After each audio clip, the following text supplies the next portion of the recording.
Hello guys, il est 20h, moi actuellement, et je viens à peine de rentrer depuis le matin que je suis sorti. Je suis hyper fatigué, j'ai à peine pu regarder les graphiques, juste mes alarmes qui m'ont permis de prendre position avec la stratégie que je travaille actuellement. Je suis vraiment fatigué, raison pour laquelle je baille. Je vais faire ce que j'ai à faire et puis je vais venir sur les graphiques pour vous montrer à peu près l'évolution des différents trades et notamment vous parler un peu de la gestion de ces émotions après un stop loss parce que je me suis pris un stop sur l'US 30 et du coup j'ai envie de vous partager un peu comment est-ce que je gère ça. 8h14 actuellement et depuis 6h je suis devant les graphiques histoire d'analyser tout ce que j'ai pas pu analyser hier. Donc tout à l'heure si je vais vous montrer un peu ce que j'ai pu analyser.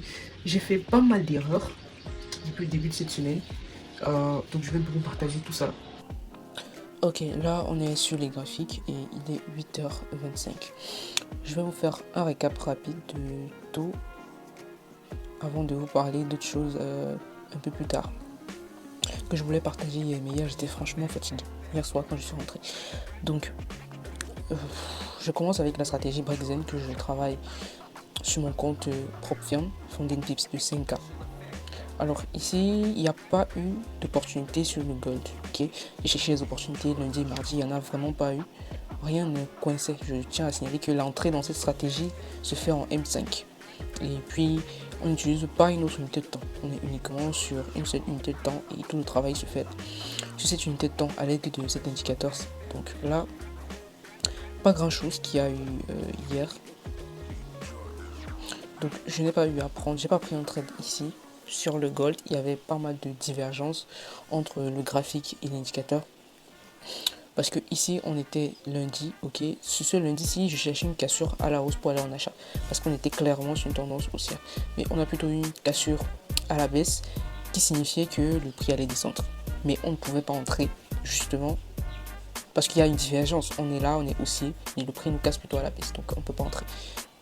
Ensuite, le mardi, on était baissier parce que toute la journée de mardi à une certaine heure, toute la journée de lundi qui est quelque part ici à une certaine heure, on a commencé à être bearish et du coup nous on attendait une cassure à la baisse pour continuer sur la tendance baissière. Mais ici on peut se rendre compte que aux environs de quasiment 13 heures le prix est plutôt allé à la hausse. Donc on n'a pas pu entrer, il y avait encore une fois de plus une divergence. Donc, et s'il faut regarder sur le plan graphique, pour devenir haussier, il fallait qu'on casse cette zone-ci. Donc c'est à partir d'ici qu'on est devenu haussier. Mais bon, quelque part, je suis en train de revoir un peu la stratégie. Il y a une chose qui m'est venue en tête, je vais vous parler de ça un peu plus tard. Mais bon, je reste d'abord sur la stratégie. On vient sur l'US30. L'US30, c'est un trade que j'ai pris lundi et on m'a stoppé. Okay. Je crois que ce trade-ci, je l'ai un peu forcé, oui, parce que vous voyez que la cassure de cette zone-ci n'est pas très fiable. Puis du coup, à l'open, elle s'est totalement renversée et je suis venu prendre mon stop. Donc à ce moment, j'ai remis beaucoup en question pas mal de choses, l'exécution de mon trade, etc. Je vais vous montrer un peu comment est-ce que j'ai géré aussi ça. Donc maintenant sur le GBP CHF. Sur le GBP CHF, je crois qu'on m'a mis BE. Oui, on m'a mis BE. Et aussi là, j'ai fait une erreur colossale. Parce qu'en réalité, en regardant ce document que Benjamin Deleuze nous fournit, si je viens sur le GBP CHF, attendez, j'essaie de revenir. Ok, si je viens sur le GBP CHF, partout où il y a en vert foncé sont les gains. On peut se rendre compte que les meilleurs gains se font ici. On a ici pour 346 traits de prêt, on a ici 150.57 de gains pour un R de 3. Ok, sans break-even. Ici, avec un milliard de 49 et un drawdown de 7.86. Ici, on a 125.89 en termes de gains, ok, de profit. Je sais pas si c'est en milliers ou c'est en centaines, je sais pas trop. Pour 346 trades, pour un milliard de 40% et un drawdown de 6. Là, on met un break-even. Et là, on peut voir qu'il y a une très grosse différence en termes de prix. Et le drawdown ici n'est pas aussi énorme en fait, les cas de drawdown. Donc, pour moi, la meilleure gestion qu'il fallait prendre ici, c'était un R1 de 3 sans break-even. Or, depuis la semaine passée, je me trompe complètement. J'ai mis ce trade ici quand même en break-even. Ok, le prix est venu là, on a failli me faire sortir. Mais bon, sur ma propre, on m'a pas mis out ici. On a vraiment presque atteint le stop, mais on n'a pas touché le stop, on est remonté. Ensuite, le prix a rangé. Là, tout à l'heure, on avait une annonce économique, ok. Le prix est revenu me sortir dans la break-even. Or, d'après le backtest qui a été fait, il ne doit pas avoir de break-even pour obtenir les mêmes résultats que j'ai sur le backtest. Malgré qu'on est sur le GBP/CHF qui n'est pas un actif très volatile. Donc bref, ça c'est l'erreur que j'ai faite de mettre un break-even parce qu'on m'a sorti. Et je crois que le prix va me remonter vraiment parce qu'on a la journée de jeudi encore et la journée de vendredi. Je pense que le prix va bien remonter. On viendra toucher ça, c'est déjà un RR de 2. On viendra sûrement prendre ce RR de 2 et pourquoi pas un RR de 3 parce qu'il y a quand même des annonces économiques prévues. Donc le marché va potentiellement assez bien bouger. Donc là c'est la deuxième erreur que j'ai faite cette semaine de mettre un break-even. C'est ça sécurise mon trade, mais bon. Si je prenais le TP2 ici, je devais venir combler la perte que j'ai eue sur l'US30. Mais bon, c'est pas grave. Actuellement, je suis en négatif cette semaine. Et on vient maintenant sur le pétrole. C'est un actif aussi que j'ai pris pour travailler et ça correspondait très bien. Hier, j'ai vu le setup, mais comme j'étais au lycée, c'était assez compliqué de prendre le trade vu que j'avais pas les graphiques. Et comme je vous ai dit, je n'ai plus MT5 sur mon portable. Donc, oh, je suis un peu fatigué ce matin, je vous assure. Donc là, on voit, j'ai tracé une zone d'hésitation où on a eu une, deux, trois zones d'impact. Et puis on est venu casser ici aux environs de 9h. Et puis, bon, moi, j'ai pas pu rentrer ici, mais je suis rentré ce matin à ce niveau-ci. Bon, quelque part là, je crois, soit ici, soit là. Donc je suis rentré, j'ai mis les mêmes signaux, les mêmes targets. Et ici, on vise un RR de 3 avec un break-even. Donc, je vais juste attendre, voir ce que le marché va proposer. Soit TP, soit... Mais déjà, avec ce trade-ci, si je prends le TP3, ok, je vais combler toutes les pertes que j'ai eues avec l'US30 et le break-even que j'ai eu sur le GBP/CHF. Et je tiens à dire que quand on fait du swing, il y a des commissions qui s'ajoutent. Je crois qu'on appelle ça des swaps. Je crois. Du coup, même quand tu fais une perte ou même quand tu fais un gain, il y a un certain montant qui est coupé sur ta transaction. Donc je crois que ça c'est sur du trading CFD. Je sais pas si ça se passe comme ça aussi en futur, etc. Donc voilà un peu les récaps pour les trades que je prends en compte PropFilm sur la PropFilm que j'ai. Et en fin de semaine, je vais vous montrer le bilan que j'ai eu à faire. Je fais ça chaque semaine pour vous montrer mon évolution. Ok.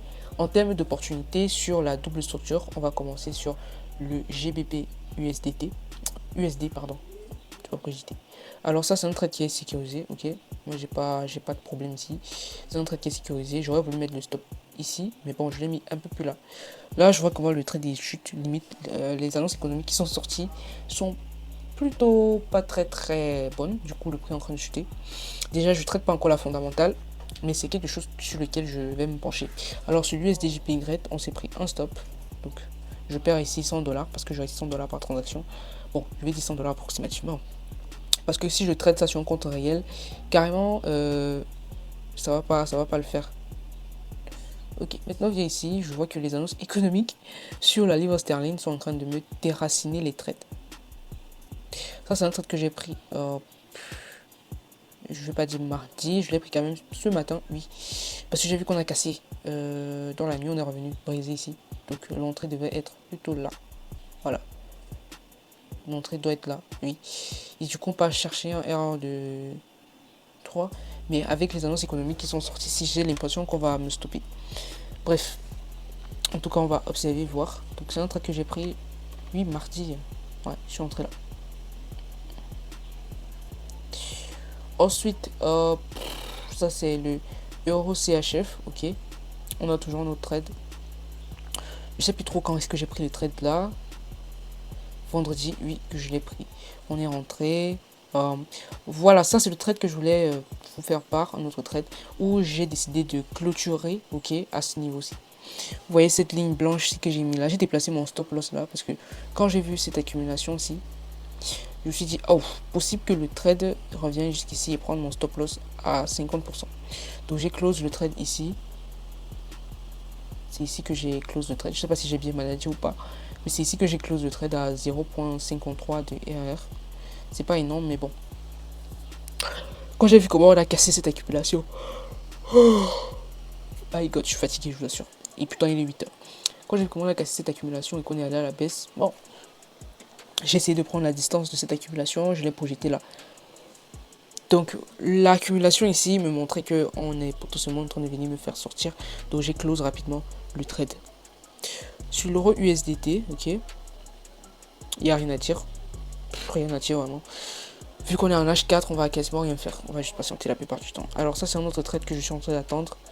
J'ai déjà ma trendline, j'ai cette zone d'accumulation que j'ai préféré tracer au lieu de celle-ci. Je vais juste patienter et voir. Ici, il n'y a rien à voir. Alors là, c'est un autre trade que j'attends, la cassure de cette zone-ci. Je crois que si ce trade on est en H1, ouais, ou M45. Bref, j'attends vraiment la cassure de la zone. J'ai la trendline, j'ai cette zone d'accumulation. Je vais voir si on va casser la trendline et en même temps cette zone de résistance pour rentrer en achat. Ensuite, on a ce trade. On a cet actif, pardon. Je sais pas pourquoi je suis tout le temps trade, actif, trade. On a cet actif ici où le prix est revenu sur cette zone. J'hésite énormément à prendre le trade sur le GBP, JPY. J'hésite énormément. Mais bon, j'observe juste, même comme le setup qui m'est donné ne me plaît pas du tout. Alors ça, c'est un autre trade qui a été pris vendredi. Je sais pas si je vous ai montré ça. Sur l'euro AUD. Oh. Pour le moment, on a rejeté cette zone psychologique. Elle a très bien réagi.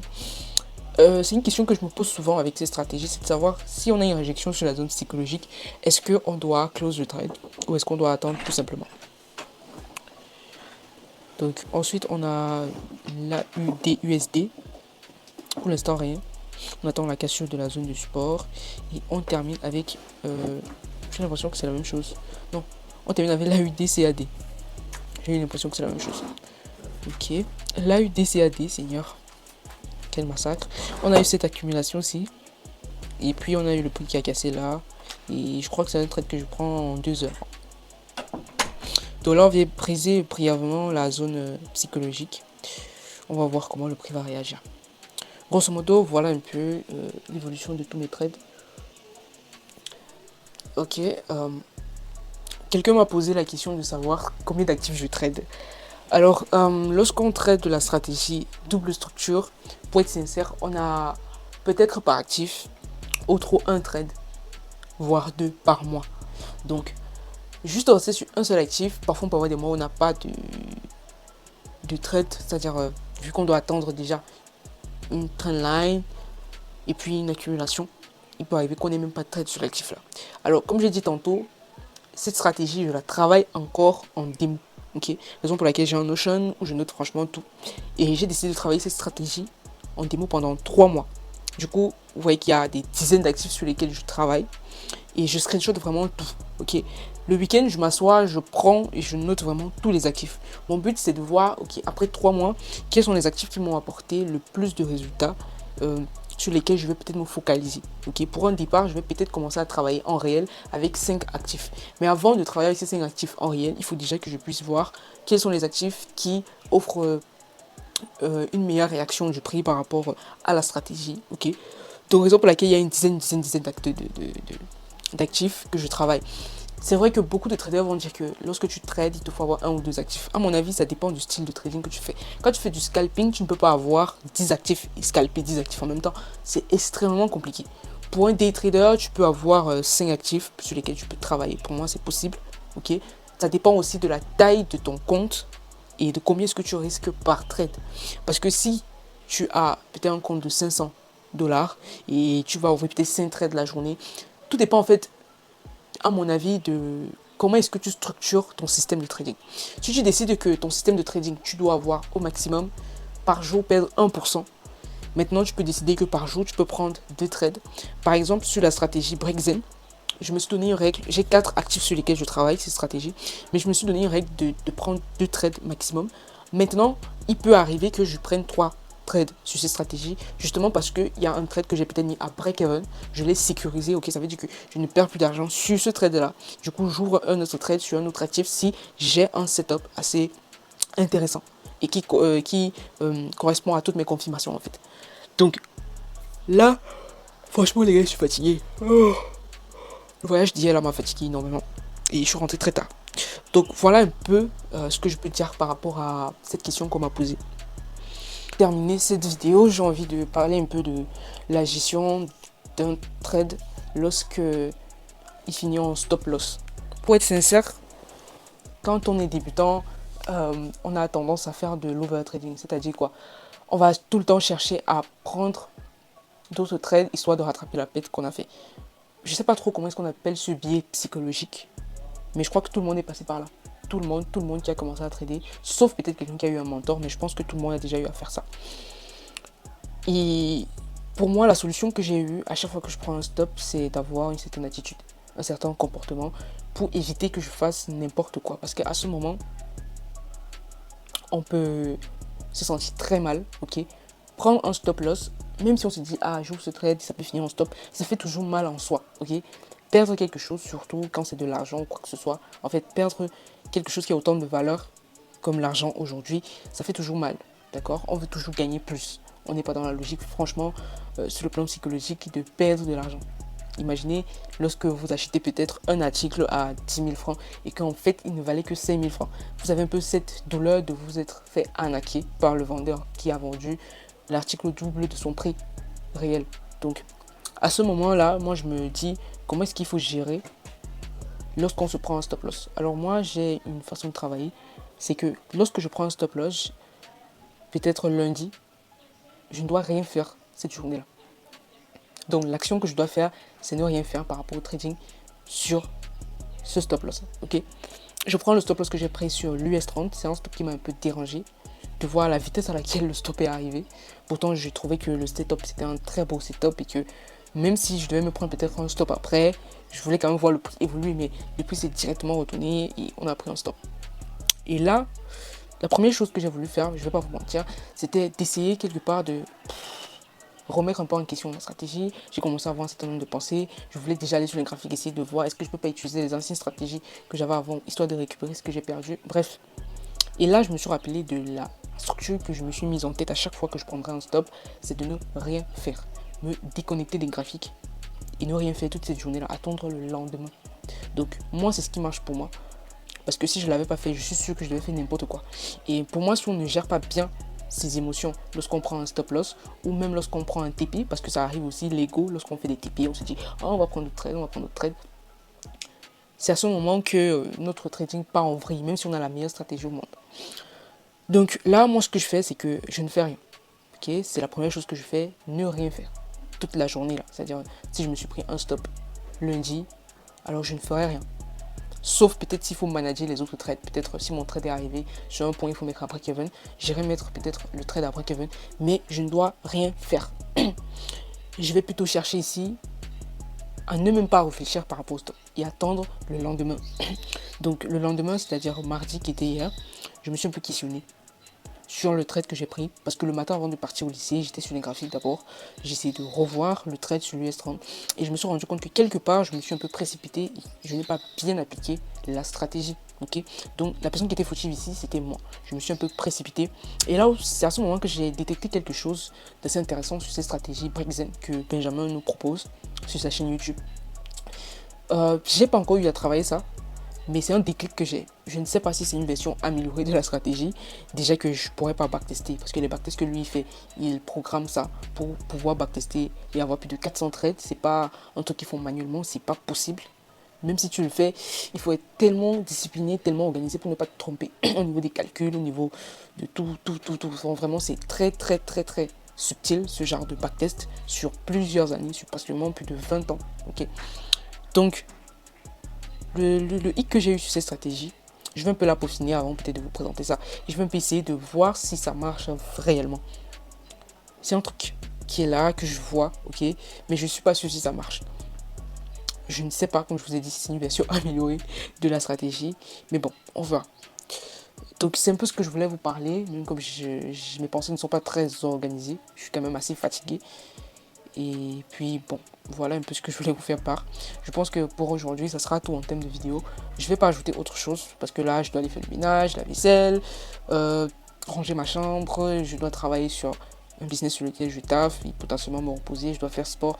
Donc j'ai une journée assez chargée. Côté trading, franchement, il n'y aura plus rien à faire. J'ai déjà fait toutes les analyses qu'il y a à faire. J'ai déjà mis les alarmes là où il faut les mettre. Et puis, on patiente juste. Donc, franchement, je suis fatigué. Donc voilà un peu le récap. Sincèrement, cette semaine, je suis quand même en négatif. Et comme j'aime souvent dire, c'est pas une semaine qui détermine si tu es un bon trader ou pas. Et constamment apprendre de ses erreurs.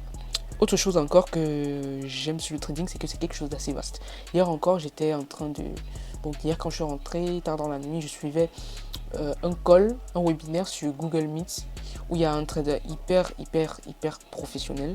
Ça fait presque 10 ans qu'il trade. Et il ne fait pas le ICT SMC, ok? Je ne dis pas que ICT SMC ne fonctionne pas. Je n'ai pas la preuve pour contredire ça. Et je n'ai non plus la preuve pour approuver ça, ok? Du coup, ce qu'il partageait en fait dans le trading, c'était un monde totalement différent. Order flow, break-up block, bookmap, les trucs du genre, carnet d'ordre, je sais même pas. Il parlait des termes que je comprenais même pas. Il parlait du marché futur, je sais même pas ce que c'est que le marché futur. Je sais que c'est la réelle cotation. C'est un marché qui est réel. Mais en soi, je ne l'ai pas encore vu, ok? J'ai pas encore vu le marché futur comme ça. Moi, je traite que le CFD. Marché des options, j'ai jamais eu à, ok, traiter le marché des options. Donc,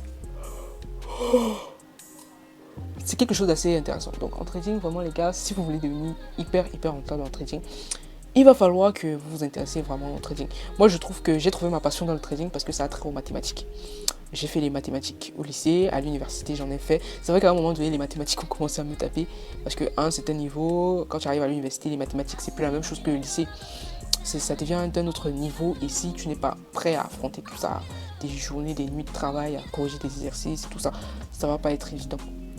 Mais j'ai toujours eu une petite passion pour les mathématiques en général. Donc je me dis que peut-être cette passion s'applique au trading parce que c'est des maths, c'est des graphiques, ok? Les fonctions, les courbes, les machins, ça me stimule assez. Raison pour laquelle j'ai vraiment envie de creuser ce domaine-là. Je sais pas si les vlogs que je fais aident les gens, je sais pas. Mais bon, voilà un peu ce que je voulais vous partager pour aujourd'hui. Et puis on se revoit demain pour voir l'évolution des trades. Ou ce soir peut-être, si j'ai assez d'énergie. Je ferai encore une vidéo pour montrer un peu les graphiques, voir comment est-ce que j'ai évolué, etc.